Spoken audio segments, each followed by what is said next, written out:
جنت کی تلاش، اس موضوع پر قاری محمد حنیف صاحب ملتانی بیان فرما رہے ہیں، سماعت فرمائیں۔ شکریہ۔ اما بعد فاعوذ باللہ السمیع العلیم من الشیطان الرجیم، بسم اللہ الرحمن الرحیم۔ اليوم اکملت لکم دینکم واتممت علیکم نعمتی ورضیت لکم الاسلام دینا ومن یبتغ غیر الاسلام دینا فلن یقبل منہ وَهُوَ فِي الْآخِرَةِ لَمِنَ الْخَاسِرِينَ۔ وقال الله تبارك وتعالى إذا جاء نصر الله والفتح ورأيت الناس يدخلون فی دین اللہ افواجا فسبح بحمد ربک واستغفرہ انہ کان توابا۔ صدق اللہ مولانا العلی العظیم وبلغنا رسولہ النبی الکریم ونحن علی ذلک لمن الشاہدین والشاکرین والحمد للہ رب العالمین۔ اللہم صل علی محمد وعلی آل محمد کما صلیت علی ابراہیم وعلی آل ابراہیم انک حمید مجید۔ اللہم بارک علی محمد وعلی آل محمد کما بارکت علی ابراہیم وعلی آل ابراہیم انک حمید مجید۔ امام الانبیاء محبوب کبریا حضرت محمد مصطفیٰ صلی اللہ تعالی علیہ وسلم کی سیرت طیبہ کا وہ حصہ ذکر کیا تھا جہاں سے قرآن کریم کا نزول شروع ہوتا ہے، قرآن کریم کی ابتدا ہوتی ہے، اعلان نبوت کیا جاتا ہے۔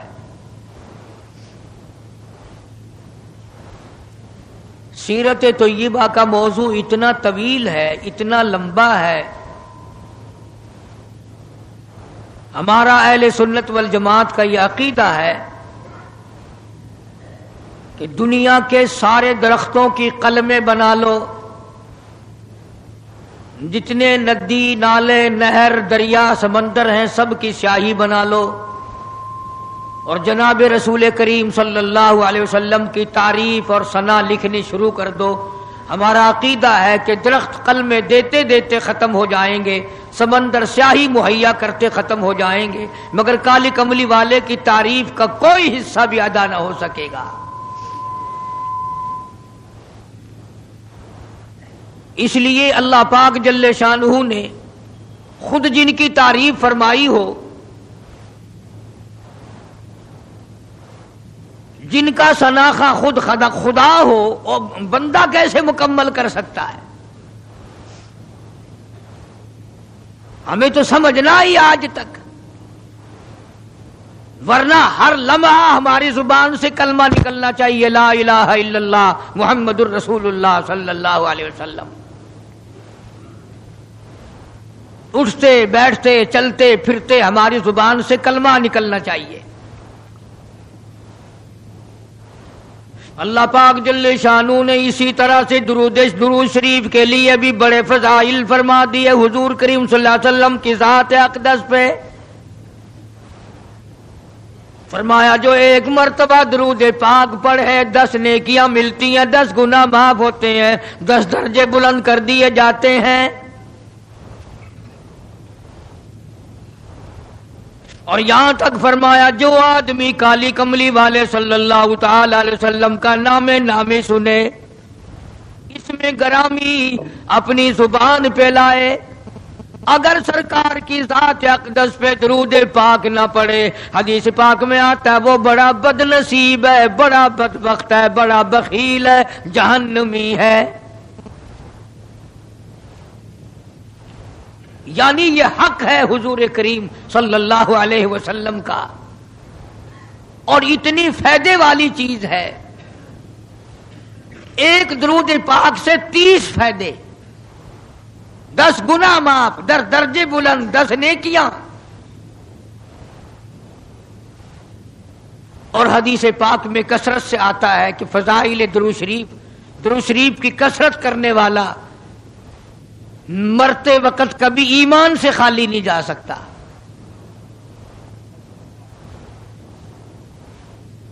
مگر آج ہمیں فرصت نہیں،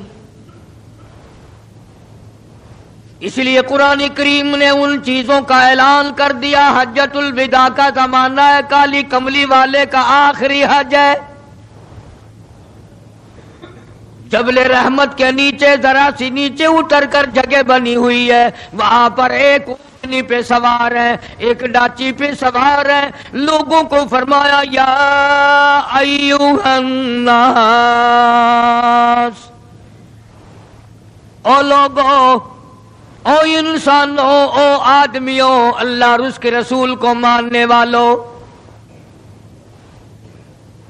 الصلاۃ الصلاۃ، نماز کی پابندی کرنا، بیماری میں بھی پڑھنا، سفر میں بھی نماز پڑھنا، شادی میں بھی نماز ادا کرنا، غمی میں بھی نماز ادا کرنا، سردی میں نماز ادا کرنا، گرمی میں نماز پڑھنا۔ آخری حج ہے، حضور کریم صلی اللہ تعالی علیہ وسلم کا تقریباً آخری وقت ہے۔ فرمایا لوگوں، قرۃ عینی فی الصلاۃ، نماز میری آنکھوں کی ٹھنڈک ہے، جو نماز نہیں پڑھتا میں اس کے لیے قیامت میں شفاعت کرنا میری کوئی ذمہ داری نہیں۔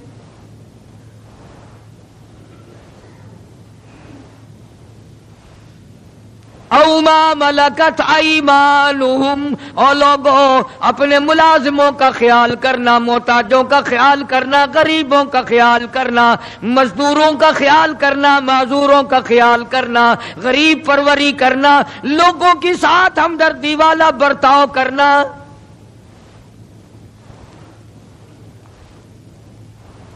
جو کچھ میں تمہیں بتلا رہا ہوں فرمایا یاد کرو، میری بات کو سمجھو۔ حضور کریم صلی اللہ علیہ وسلم نے فرمایا لاکھوں کا مجمع ہے، فرمایا جو میں تمہیں بات کہہ رہا ہوں تمہارے ذمے ہے، جو اس وقت میدان عرفات میں نہیں پہنچ سکے ان تک پہنچا دینا۔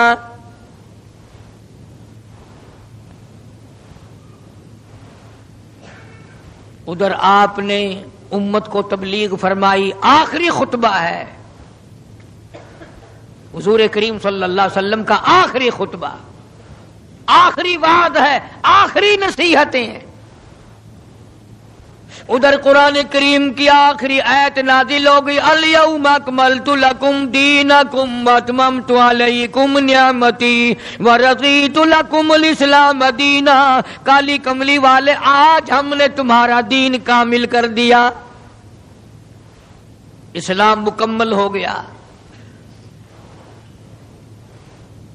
حضور کریم صلی اللہ تعالی علیہ وسلم نے ضروری چیزیں آخری خطبے میں ارشاد فرما دی۔ فرمایا لوگوں اپنی عزت کو بچانا، اپنی عزت کا خیال کرنا۔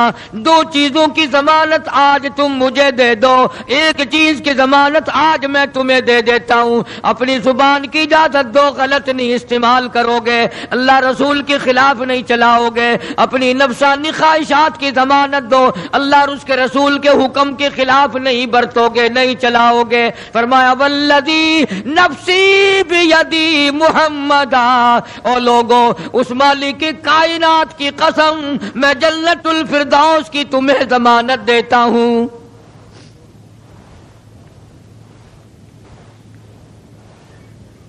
حجۃ الوداع میں خطبہ ارشاد فرما دیا، اس کے بعد منا مزدلفہ تشریف لے آئے، مکہ مکرمہ میں تشریف لے آئے. واپسی مدینے پاک میں ہو رہی ہے، راستے ہی میں طبیعت بگڑ گئی. وہاں میدان عرفات میں آخری خطبے میں فرمایا، او لوگو شاید میری تمہاری آخری ملاقات ہو. او لوگو شاید آج کے بعد تم میری آواز نہ سن سکو، میری زیارت نہ کر سکو، میری بات کو پلے باندھ کے لے جاؤ.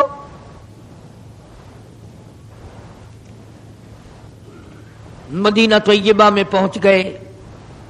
راستے میں جو طبیعت بگڑی اور مزید خراب ہوتی چلی گئی، زیادہ پریشانی بڑھتی چلی گئی، یہاں تک کہ مدینہ پاک میں تشریف لے گئے تو مرض شدت اختیار کر گیا. جناب ابو ہریرہ رضی اللہ تعالیٰ عنہ نے دیکھ کر عرض کر دیا، میرے آقا بڑی کمزوری آ گئی، بڑی ضعیفی آ گئی، بڑی ناتوانی سی آ گئی، بڑے آپ کمزور ہو گئے، بہت زیادہ ضعیفی چہرے سے ظاہر ہونے لگی. فرمایا ابو ہریرہ موت قریب ہے، موت قریب ہے، زندگی دور ہوتی چلی جا رہی ہے. اور تجھے کیا بتلاؤں، جب قرآن کریم کی ان صورتوں کی تلاوت کرتا ہوں جن میں قیامت کا ذکر ہے، میرا سانس رک جاتا ہے، میرا سانس بگڑ جاتا ہے. ابو ہریرہ رضی اللہ تعالیٰ عنہ فرماتے ہیں میری آنکھ کھل گئی. پچھلی رات تھی، میں دربار رسالت میں چلا گیا، میں نے جا کے دیکھا حضور نے نماز کی نیت باندھی ہوئی ہے صلی اللہ علیہ وسلم. میں نے بھی ساتھ کھڑے ہو کر نیت باندھ لی. سورہ بقرہ 2.5 سپارے کی پوری سورت ہے. ابو ہریرہ کہتے ہیں پہلا سپارہ ختم ہو گیا، دوسرا سپارہ ختم ہو گیا. میں نے اندازہ لگایا کہ چلو سورت ختم کر کے تو رکوع فرمائیں گے. آل عمران شروع فرما دی، وہ 1.25 پارے کی ایک سورت ہے. پھر میں نے اندازہ لگایا کہ چلو اس سورت کے ختم ہونے پہ تو رکوع فرمائیں گے. سورت نساء شروع فرما دی. 5.25 پارے پڑھنے کے بعد جب رکوع فرمایا،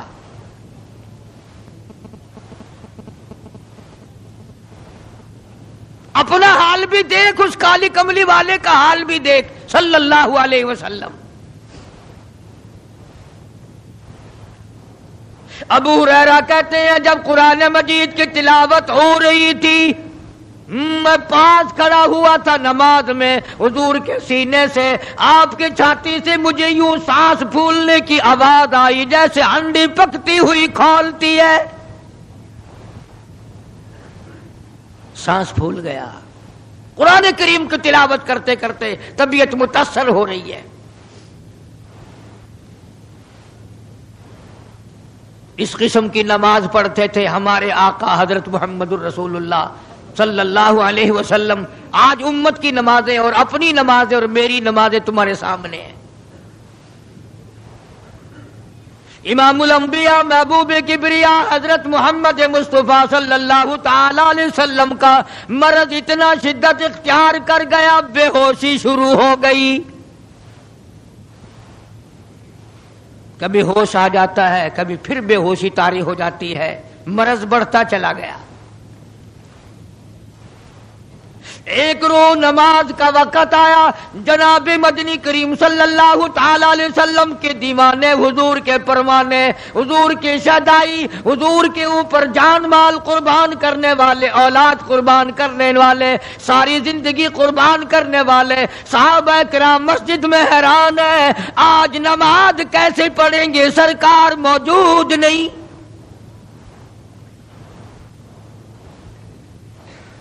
جناب عائشہ صدیقہ رضی اللہ تعالی عنہا نے جناب فاطمۃ الزہرا رضی اللہ تعالی عنہا دونوں پریشان ہیں کہ مرض بڑھ گیا ہے، تکلیف زیادہ ہے. ہوش آئی آپ کو، فرمایا اصل الناس، کیا لوگوں نے نماز پڑھی؟ فرمایا قالوا لا بل ينتظرونك، نہیں پڑھی بلکہ آپ کا انتظار ہو رہا ہے. سارے دیوانے، سارے پروانے، سارے شیدائی، سارے جانثار، سارے غمگسار، ساری زندگی قربان کرنے والے دیواروں کے ساتھ لگے ہوئے کھڑے رو رہے ہیں، کالی کملی والے آج اگر تیرا دیدار نہ ہوا تو ہم مر جائیں گے۔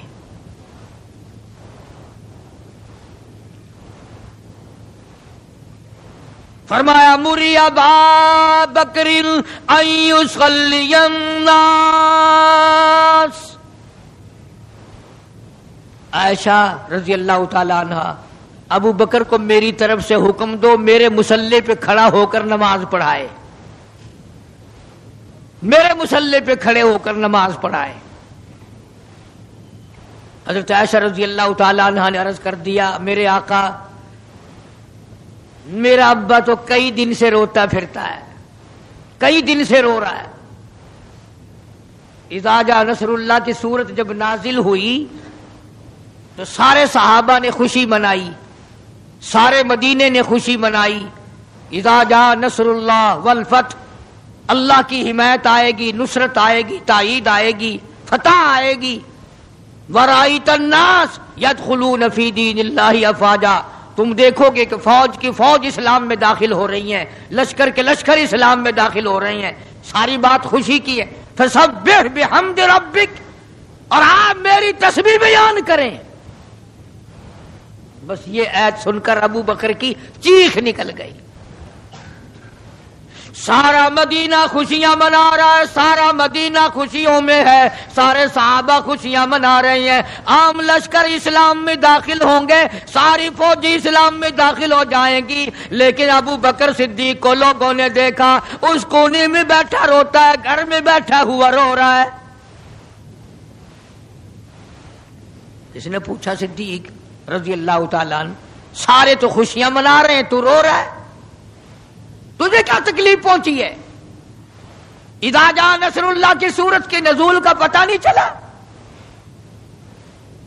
جناب ابو بکر رضی اللہ تعالیٰ عنہ جو نبوت کا راز جانتے ہیں، مزاج شناس نبوت کے سب سے پہلا رفیق، سب سے پہلا ساتھی ابو بکر صدیق رضی اللہ تعالیٰ عنہ ہے۔ روتے روتے فرمانے لگے، او مدینے والوں، یار کی جدائی کا وقت آ گیا۔ حضور کریم صلی اللہ علیہ وسلم کی روانگی کا وقت آ گیا۔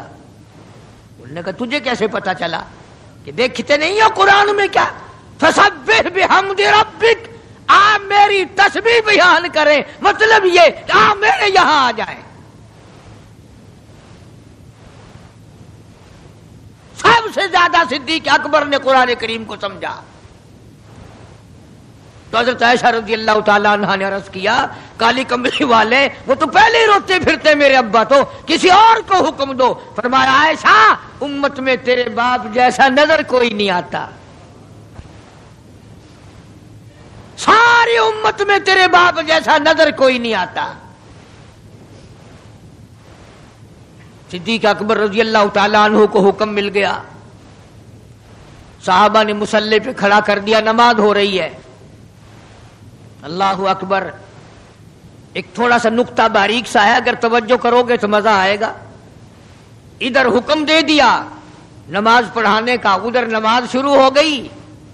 ایک تو یہ بات تھی نا کہ حکم دیا، نماز ہو گئی، پوری ہو جائے گی، وہ پڑھا دیں گے، اور ایک یہ ہے کہ میں خود نماز پڑھاتا ابو بکر کو دیکھوں، صرف پڑھاتا نہ دیکھوں، میں بھی صدیق کے پیچھے نماز پڑھوں۔ کل لوگ کوئی اعتراض نہ کریں، یہ ایک بڑی بات ہوتی ہے، پر مصلی پہ بھی خود کھڑا کرنا اور خود پیچھے آ کر کے نماز کی نیت باندھنا۔ دو نوجوانوں کو بلایا، حضرت عباس رضی اللہ تعالیٰ عنہ ہے اور ایک اور صحابی ہے، دونوں کے کندھوں پہ ہاتھ مبارک رکھے اور قدم مبارک گھسٹتے ہوئے مسجد میں تشریف لائے۔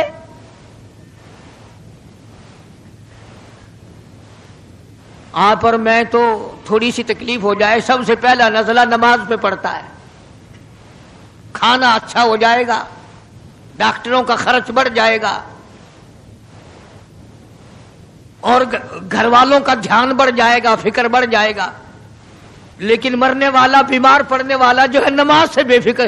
سب سے پہلے مسلمان نماز چھوڑتا ہے. اور میری بات لکھ کے لے جاؤ، لاکھوں کروڑوں میں سے 2-4 نمازی مرتے ہیں. بڑا خوش نصیب ہے وہ آدمی کہ دم نکل جائے پر نماز ایک بھی قضا نہ ہو، آخری وقت تک جس کی نماز قضا نہ ہو. حضور کریم صلی اللہ تعالی علیہ وسلم نے پیچھے آ کر کے نیت باندھ لی.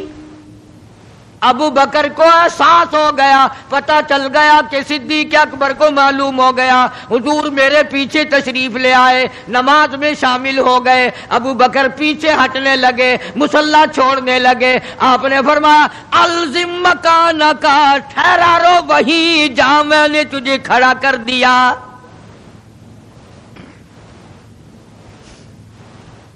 نماز ہو گئی. اب حضور کریم صلی اللہ علیہ وسلم جب تشریف نہیں لائے تھے، سارے غمگین تھے، سارے پریشان حال تھے، سارے یہ سوچ رہے تھے کہ آج کیا ہوگا، آج کیا بنے گی. سارے سرکار دو عالم صلی اللہ علیہ وسلم کے دیدار کے لیے اکٹھے ہو گئے. اور یہ آپ کا تشریف لانا، آخری تشریف لانا ہے مسجد نبوی میں، اور منبر پہ آپ تشریف فرما ہوئے. آپ نے اسی خطبے کی پھر بعد الفاظوں کو، بعد احکامات کو دہرایا. اور لوگوں، نماز کا خیال کرنا، نماز کی پابندی کرنا، یتیموں کا خیال کرنا، محتاجوں کی غریب پروری کرنا، اگر اس کے خلاف تم چلو گے میری کوئی ذمہ داری نہیں.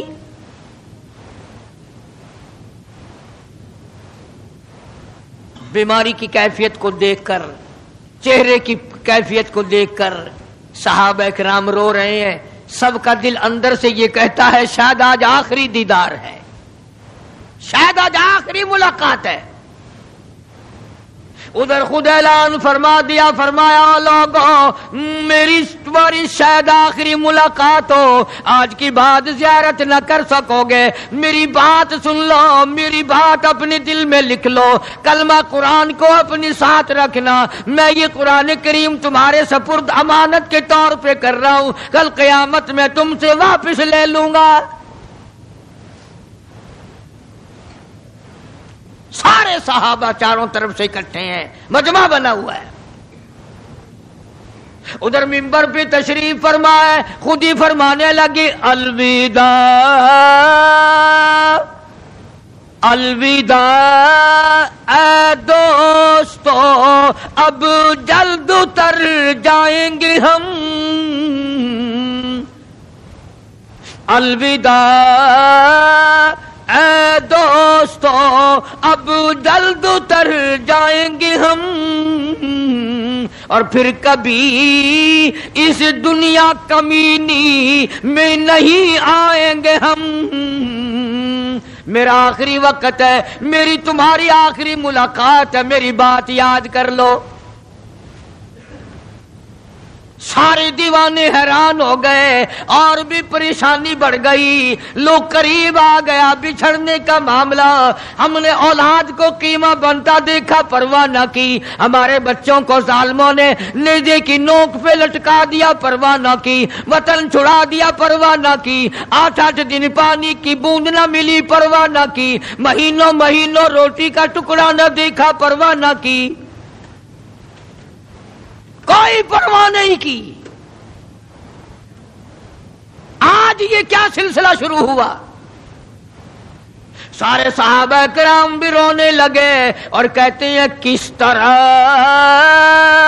سے کیوں کر،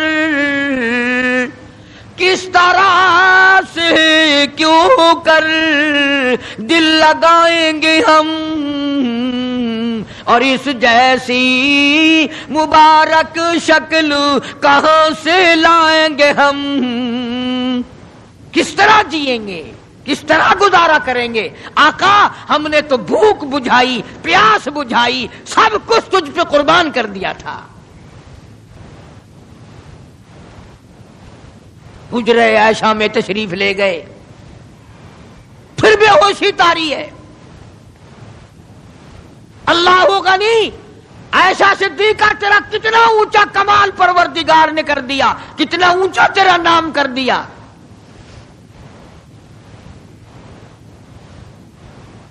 انصاف دیکھو نبی کا.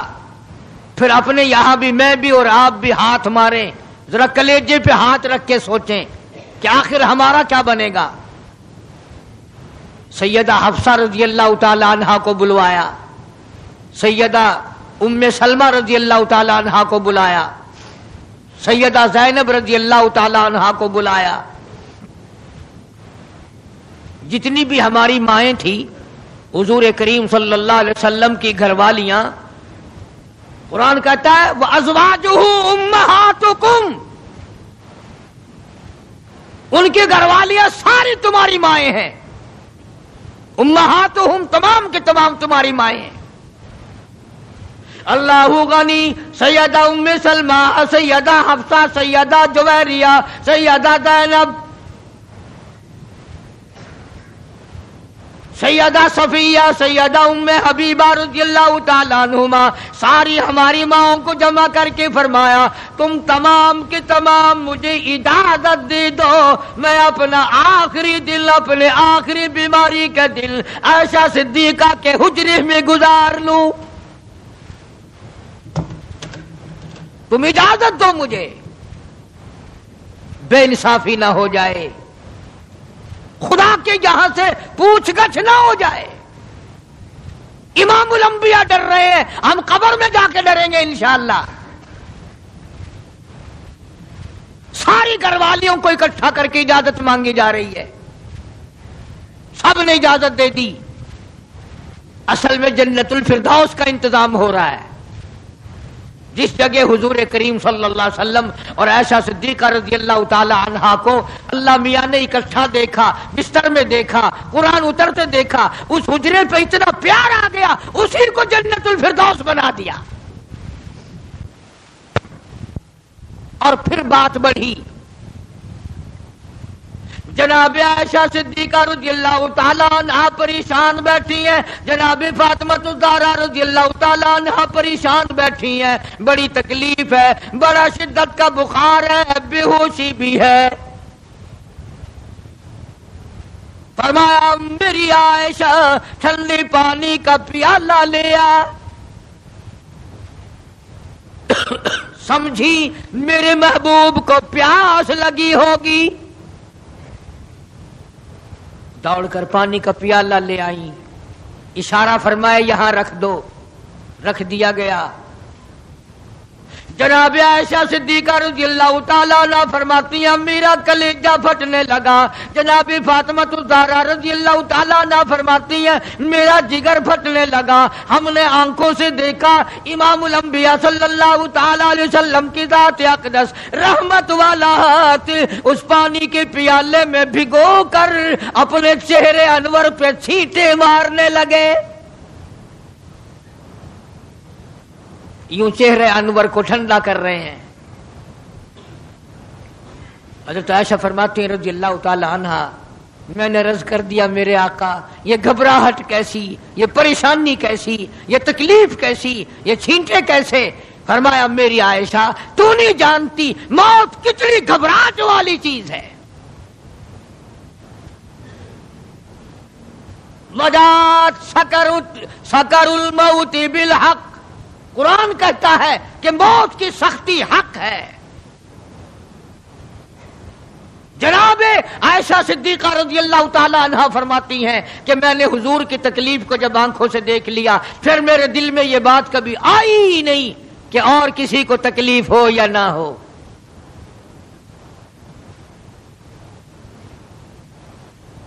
اور مقدر کی بازی ہے ساری. اللہ پاک جس کی تقدیر اس طرح سے بنا دے کون ہے پیچھے ہٹانے والا؟ بالکل آخری وقت ہے. فرمایا عائشہ مسواک لا کے دے. مسواک لا کے دی گئی. فرمایا اپنے منہ میں چبا کے دے، اپنے منہ میں چبا کے دے، نرم کر کے دے. حضرت عائشہ صدیقہ رضی اللہ تعالی عنہا نے چبا دی، نرم کر دی اپنے منہ میں چبا کر. توجہ کرنا، یہ نہیں فرمایا کہ اسے اب دھو کے دے، حضرت عائشہ نے جو اپنے منہ میں مسواک چبائی تھی، کالی کملی والے نے اس مسواک کو یوں ہی اپنے منہ مبارک میں پھیر لیا، ثابت یہ کر دیا لوگوں عائشہ کو کچھ نہ کہنا، مجھے اتنی پیاری ہے، مجھے اتنی پیاری لگتی ہے کہ میں آخری وقت میں عائشہ کا لعاب اپنے منہ میں لے کے چلاؤں۔ آج لوگ 4 ورقے تاریخ کی کتاب کے پڑھ کر صحابہ کرام کے فیصلے شروع کر دیتے ہیں۔ اپنے ایمان کو بچاؤ، خبردار نبی کے گھر والوں کے بارے میں کبھی غلط خیال نہ کرنا۔ اس لیے قانون کی بات سنو، نبی جب قرآن کہتا وما ينطق عن الهوى ان هو الا وحی یوحی، نبی اللہ کی اجازت کے بغیر سانس نہیں لیتا، نبی اللہ کی اجازت کے بغیر ہاتھ کو حرکت نہیں دیتا، نبی اللہ کی اجازت کے بغیر قدم نہیں اٹھاتا، قدم نہیں رکھتا، تو نبی اللہ کی اجازت کے بغیر رشتے بھی نہیں کرتا۔ تمام دنیا کے رشتے ماں کرتی ہے، باپ کرتے ہیں، مامے کرتے ہیں، نانے کرتے ہیں، چچے کرتے ہیں، نبی کا رشتہ خدا کرتا ہے۔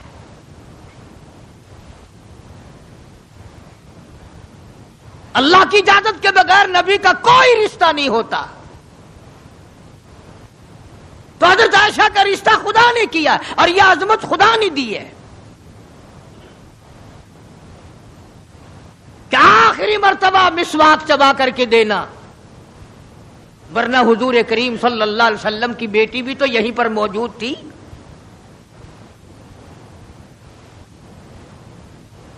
اس کے بعد جناب عائشہ صدیقہ رضی اللہ تعالیٰ عنہ فرماتی ہیں میں بھی بیٹھی تھی، بڑی پریشان تھی، جناب فاطمہ الزہرا رضی اللہ تعالیٰ عنہ بھی پریشان تھی، ماتھے پہ پسینے آتے تھے جاتے تھے۔ اتنی دیر میں دستک ہوئی، دروازہ کھٹکا، کسی نے آواز دی ہل ادخلوک فی البیت،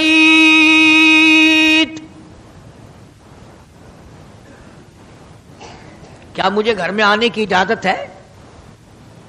حضرت فاطمہ الزہرا رضی اللہ تعالی عنہا جو ابا کے غم کی وجہ سے نہایت پریشان تھی، نہایت مزمحل تھی، نہایت دل دکھا ہوا تھا، بس زبان سے یہ بات نکل گئی اور دیہاتی کہیں کہ او گوار میرا ابا بے ہوش ہے، تجھے اجازتوں کی پڑی ہوئی ہے۔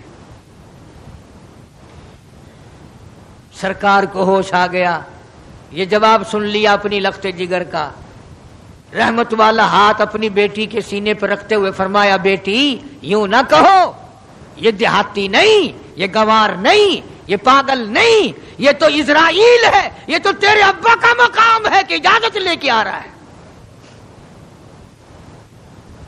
اس نے تو آج تک کبھی کسی سے اجازت مانگی ہی نہیں، کبھی بھی کسی سے اجازت نہیں لی۔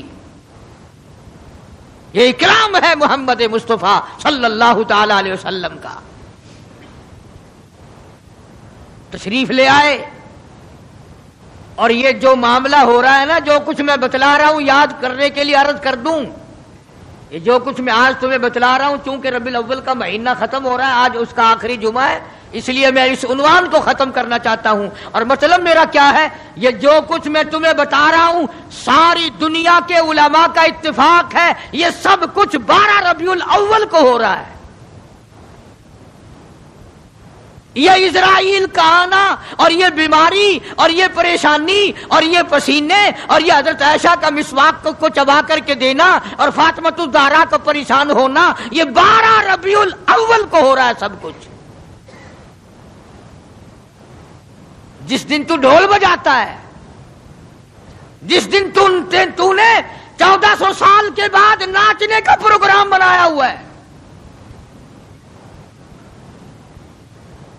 تیرے بیٹے کا آخری وقت ہو، برابر والا ڈھول بجا کے دکھائے، تیرے کلیجے پہ چوٹ لگے گی، او ظالم میرا کیا حال ہے اور تم نے یہ کیا شروع کیا ہے؟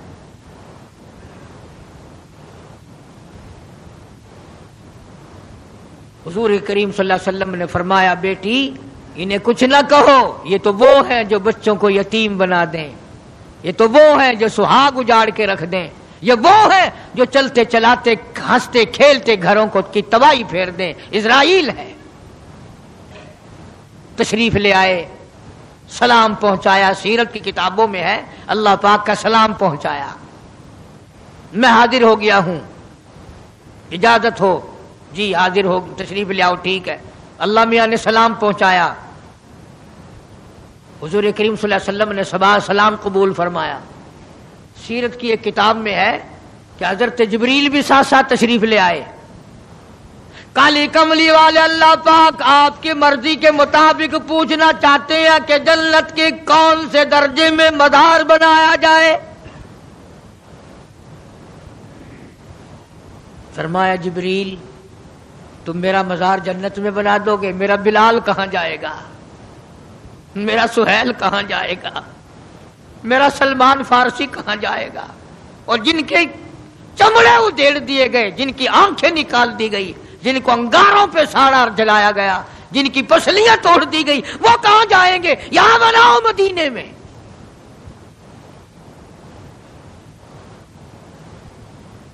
سیرت کی کتابوں میں ہے کہ روح مبارک جب قفس سے انصری سے الگ کرنے لگا اسرائیل، آپ نے فرمایا اسرائیل مجھے تکلیف ہو رہی ہے۔ عرض کیا میری کیا مجال ہے میں آپ کو تکلیف دوں، میں آپ کو تکلیف پہنچاؤں، میری کیا جرت ہے، میری کیا مجال ہے؟ فرمایا تیرا تکلیف دینے کا کوئی پروگرام نہیں، ارادہ نہیں، جرت نہیں، اور مجھے اتنی تکلیف ہو رہی ہے ساری زندگی میں کبھی نہیں ہوئی۔ او اسرائیل، امت کے جن لوگوں کو تو تکلیف دے گا، عذاب دے گا، ان کا کیا حال بنے گا؟ میری آرزو ہے، میری حسرت ہے، میری تمنا ہے ساری امت کے دکھوں کو آج محمد صلی اللہ علیہ وسلم کی چھاتی پہ ختم کر لے۔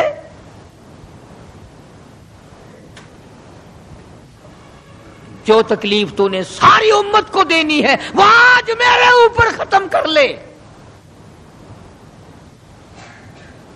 ان کی وفا دیکھ اور اپنی جفا دیکھ، وہ کس وقت میں تجھے یاد کر رہے ہیں جبکہ روح مبارک جسم سے الگ ہو رہی ہے۔ ظالم آپ اور میں حضور صلی اللہ علیہ وسلم کو کوٹھی میں یاد نہیں کرتے، بنگلے میں یاد نہیں کرتے، ایئر کنڈیشن میں یاد نہیں کرتے، پنکھوں کے نیچے یاد نہیں کرتے، ٹھنڈی ہوا میں یاد نہیں کرتے، رات کو یاد نہیں کرتے، دن کو یاد نہیں کرتے، اور آقا امت کو کس وقت یاد فرما رہے ہیں صلی اللہ علیہ وسلم۔ ان کی وفا دیکھ، اپنی جفا دیکھ۔ تو سرکار کو شادی میں یاد نہیں کرتا کہ میرے نبی کا شادی کے موقع پہ کیا حکم ہے۔ کاروبار کرتے حضور کو یاد نہیں کرتا۔ کون سا وقت ہوگا ہمارے سنبھلنے کا؟ جناب فاطمہ الزہرا رضی اللہ تعالی عنہا کہتی ہیں مجھے بڑا رنج پہنچا، اور ساری کتابوں میں ہے حدیث کی، تفسیر کی، سیرت کی۔ جناب فاطمہ الزہرا رضی اللہ تعالی عنہا حضور کریم صلی اللہ علیہ وسلم کے وصال کے بعد 6 مہینے زندہ رہیں۔ تمام حضرات کہتے ہیں ایک دن بھی کسی نے ہنستی ہوئی نہیں دیکھی، کبھی پیٹ بھر کے کھانا نہیں کھایا۔ اکثر رویا کرتی تھی او مدینے والوں تم نے میرے ابا کی قبر پہ کن ہاتھوں سے مٹی ڈالی؟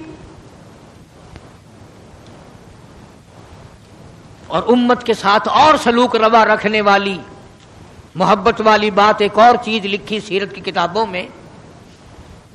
فرماتے ہیں کہ جب آپ کو حضرت عائشہ فرماتی ہیں کہ آواز پست ہو گئی، بالکل آواز نکلنی بند ہو گئی، سانس ختم ہو رہا تھا۔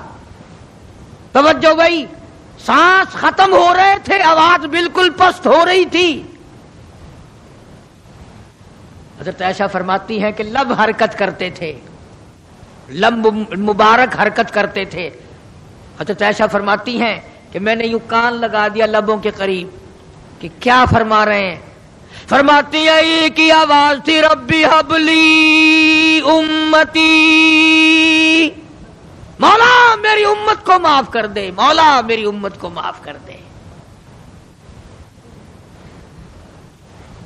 جس امت کے لیے ساری ساری رات سجدوں میں دعائیں مانگی، آنسو بہا بہا کے دعا مانگی، اور اس آخری وقت میں بھی اس امت کے لیے دعائیں فرما رہے ہیں اور یہ امت 5 وقت نماز کے لیے تیار نہیں، یہ امت ظلم سے توبہ کرنے کو تیار نہیں، یہ امت حرام کھانے سے توبہ کرنے کو تیار نہیں، یہ امت آج اللہ کے قہر سے بچنے کو تیار نہیں، کیا صورت ہوگی؟ اسی لیے قرآن کریم کے 18ویں سپارے کی ایک آیت آپ کو آخری میں سنا دوں۔ میدان حشر برپا ہوگا، قیامت کا میدان لگا ہوا ہوگا، جناب مدنی کریم صلی اللہ تعالی علیہ وسلم تشریف لائیں گے اور فرمائیں گے وقال الرسول یا رب ان قوم اتخذوا هذا القرآن مہجورا، یا اللہ یہ وہ لوگ ہیں جنہوں نے میرے قرآن کا مذاق اڑایا، تمسخر اڑایا، ٹھٹھا بنایا، مخول بنایا۔ وَكَذَلِكَ جَعَلْنَا لِكُلِّ نَبِيٍّ عَدُوًّا مِّنَ الْمُجْرِمِينَ، یہ میرے دشمن ہیں جیسے پہلے نبیوں کے دشمن ہوا کرتے تھے، جلال میں ہوں گے، غصے میں ہوں گے۔ محمد عربی صلی اللہ علیہ وسلم جب فرشتے خبردار کریں گے کالی کملی والے تیرے بعد انہوں نے بڑی بدعت پھیلائی، تیری سنتوں کو مٹایا اور بدعت پھیلائی، تیری سنتوں کو ختم کیا اور رواج نئے نئے چلائے، شرک کیا، بدعت کیے، کفر کمایا۔ آج ہم یہ نہیں سوچ پاتے کہ کس طریقے سے اپنا آخری وقت ہونا چاہیے۔ آج اس امت کے لوگوں کو سنت کے مطابق غسل نہیں ملتا، آخری سنت کے مطابق کفن نہیں ملتا۔ میں کہتا ہوں سنت کے مطابق جنازے کے کندھا تبدیل نہیں کیا جاتا، سنت کے مطابق میت کو قبر میں نہیں اتارا جاتا، سنت کے مطابق قبر پر مٹی ڈالنے کا رواج نہیں نا۔ اور تو بڑی بڑی تعلیم ڈگریاں حاصل کر لیتے ہو، قبر پر مٹی ڈالنے کی دعا سیکھتے ہوئے پھانسی لگتی ہے، کون سیکھتا ہے؟ یہ چاروں طرف جتنے بوڑھے بیٹھے ہیں سفید داڑھیوں والے، پوچھ کے دیکھو، سوائے 100 میں سے 2 کی 98 کو نہیں آتی، قبر میں میت اتارنے کی دعا نہیں آتی، قبلہ کی طرف منہ موڑنے کی دعا نہیں آتی۔ اور انشاءاللہ آج کل تو ضرورت بھی نہیں، کیوں؟ جنت ہمارے باپ دادا کی ہے، چھلانگ لگائیں گے اور پہنچ جائیں گے۔ اس لیے میں یہ بات عرض کر رہا ہوں دکھ کے ساتھ کہ آپ دین کو سیکھتے نہیں، آپ دین کے قریب نہیں آتے۔ آپ محمد عربی صلی اللہ علیہ وسلم کے اگر عاشق ہیں، محبت کرنے والے ہیں، پروانے ہیں، دیوانے ہیں، آؤ پھر یار کی ہر ادا پر جان دو، پھر اس کو سیکھو، پھر اس پہ عمل کرو، تاکہ ساری زندگی سنتوں پہ عمل کرتے کرتے گزر جائے۔ اس لیے قرآن کریم کی جو میں نے آیت تلاوت کی تھی اذا جاء نصر اللہ کی، اس کا یہی مفہوم ہے فسبح بحمد ربک، میرے نبی آ جا پھر آپ تسبیح پڑھیں میرے نام کی، واستغفرہ انہ کان توابا۔ اس لیے ہمیں بھی ہر وقت یہ کوشش کرنی چاہیے کہ قرآن کریم کی تلاوت کی عادت بنا لیں، درود شریف کی عادت بنا لیں، لا الہ الا اللہ، لا الہ الا اللہ محمد الرسول اللہ، اس کی عادت بنا لیں، سبحان اللہ والحمد للہ ولا الہ الا اللہ واللہ اکبر ولا حول ولا قوت الا باللہ العلی العظیم، اس کی عادت بنا لیں۔ آؤ اس کا فائدہ بتاؤں، حدیث پاک میں آتا ہے جب زبان پہ ذکر ہوتا ہے، اللہ کا نام ہوتا ہے اور آدمی قدم رکھتا ہے، زمین کہتی ہے او پیارے تیرے یہ قدم مجھے کب تک نصیب، کتنے دنوں کے بعد ملے، زبان تیری ہو اور ذکر میرے اللہ کا ہو، قدم تیرا ہو اور جسم میرا ہو۔ یوں آتا ہے کتابوں میں، زمین گواہی دے گی قیامت کے دن، اس نے مجھ پر سبحان اللہ کہا تھا، اس نے مجھ پر الحمدللہ کہا تھا، اس نے مجھ پر درود پاک پڑھا تھا، اس نے مجھ پر قرآن کی تلاوت کی تھی، اور وہ گواہی بھی دے گی زمین، اس نے مجھ پہ زنا کیا، حرام خوری کی، بدماشی کی، اس نے خنزیر کھایا، سور کھاتا رہا دنیا میں، یہ ساری چیزوں کی زمین گواہی دے گی۔ یہ دیواریں، یہ کھڑکیاں، یہ روشن دان، یہ چھت سب گواہی دیں گے چگلی کی، غیبت کرنے کی، بدکاری کی، تمام چیزوں کی۔ اس لیے اپنی زندگی کا ایک ایک لمحہ قیمتی ہے، قیمتی، اس کی قدر پہچانو، اس میں کچھ کمانے کی کوشش کرو۔ اللہ پاک مجھے اور آپ کو حضور کریم صلی اللہ علیہ وسلم کا جیسے آخری وقت میں نے عرض کیا، ویسے کیسٹ پہلے بھی ہے سفر آخرت نبی صلی اللہ علیہ وسلم کا، اس لیے آخری عرض کر دیا کہ ربیع الاول کا آخری جمعہ تھا۔ اللہ پاک ہم سب کو صحیح معنوں میں غلام بنائے، تابعدار بنائے، عظمت اور محبت حضور کریم صلی اللہ علیہ وسلم کی نصیب فرمائے۔ وآخر دعوانا ان الحمدللہ رب العالمین۔ پچھلے سیرت کے مہینوں، اسی مہینے کی تازہ کیسٹیں آپ کو پھر چھیڑ دیا بھائی، چھیڑ کے بڑے جلدی ہیں، چل بند کر دے اسے۔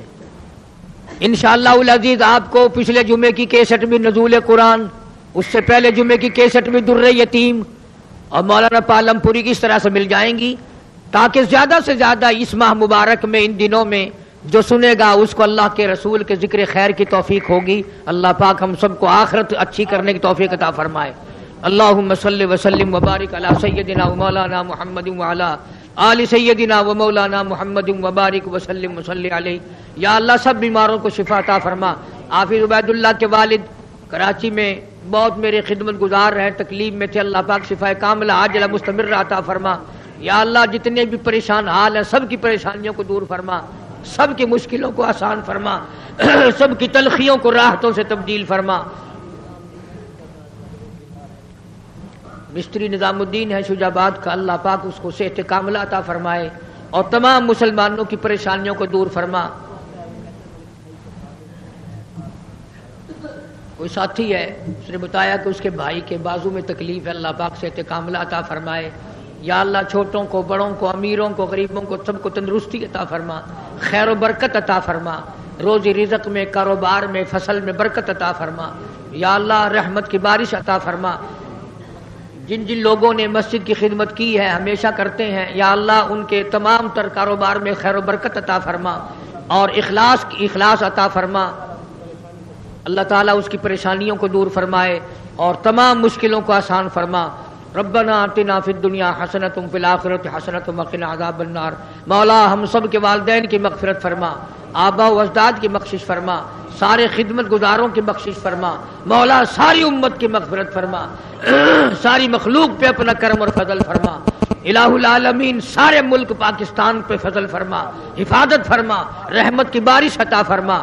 ربنا لا تزغ قلوبنا بعد إذ هديتنا وهب لنا من لدنك رحمة إنك أنت الوهاب۔ صلی اللہ علی حبیبہ محمد وآلہ وصحبہ اجمعین برحمتک۔